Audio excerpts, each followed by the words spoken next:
অখিল গগৈক চোকা সমালোচনা মীৰা বৰঠাকুৰৰ। মিত্ৰতা সন্দৰ্ভত অখিল গগৈৰ কঠোৰ সমালোচনা কংগ্ৰেছৰ নেত্ৰী মীৰা বৰঠাকুৰৰ। অখিল গগৈ মিত্ৰতা কৰিবলৈ গৈ এফালে মিত্ৰতা কথা কয় আৰু এফালে মিত্ৰতা হ'ব নালাগে বুলি নিজে এটা গজাল মাৰি থাকে। গৌৰৱ গগৈৰ কথা যি ধৰণে কৈছে, CLP দেৱব্ৰত শইকীয়াৰ কথা যি ধৰণে কৈছে, এনেকুৱা লাগে যেন কৰবাত হিমন্ত বিশ্ব শৰ্মাই এছাইনমেণ্ট দিছে আৰু সেই এছাইনমেণ্টৰ মতে কাম কৰিছে। সাহায্যপূৰ্ণভাৱে আমি মিত্ৰতা কৰিবলৈ যাওঁ। মিত্ৰতা কৰাৰ ক্ষেত্ৰত তেওঁ এটা আউল লগাই দিয়ে। বুজিবলৈ টান পাইছো অখিল গগৈয়ে মিত্ৰতা বিচাৰিছে নে আউল লগাব বিচাৰিছে। মিত্ৰতা হোৱাটো আমি বিচাৰো, কিন্তু মিত্ৰতা হ'বলৈ গ'লে সংযম লাগিব আৰু শালীনতা লাগিব।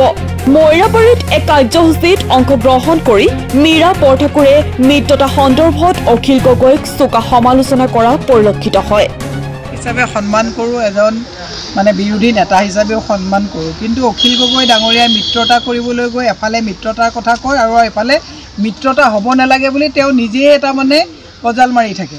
এইটো হৈছে দুৰ্ভাগ্যজনক কথা। আমি আমাৰ দলৰ নেতাক নেতৃত্ব দিয়াৰ ক্ষেত্ৰত বা তেখেতসকলৰ আমাৰ নেতাৰ হৈ পেলাই আমি আমাৰ কথাখিনি কম, কিন্তু তেওঁ যিখিনি কথা গৌৰৱ গগৈৰ কথা যি ধৰণে কৈছে, CLP দেৱব্ৰত শইকীয়া ডাঙৰীয়াৰ বিষয়ে যি ধৰণে কৈছে, মোৰতো এনেকুৱা লাগে যে ক'ৰবাত হিমন্ত বিশ্ব শৰ্মাই এছাইনমেণ্ট দিছে, সেই এছাইনমেণ্ট মাত্ৰে কাম কৰিছে। তেনেকৈ কংগ্ৰেছত আমি সদায় এটা সৌহাৰ্দ্যপূৰ্ণ ভাৱে আমি মিত্ৰতা কৰিবলৈ যাওঁ। মিত্ৰতাটো কৰাৰ ক্ষেত্ৰতে আকৌ তেওঁ এটা আউল লগাই দিয়ে।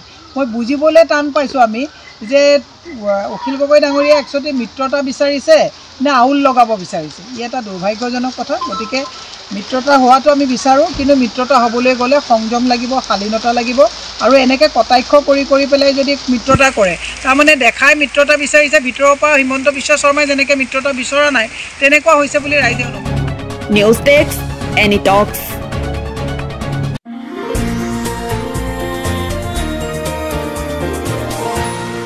এনি টক্স, সতৰ বিপৰীতে ৰাইজৰ স্বাৰ্থ।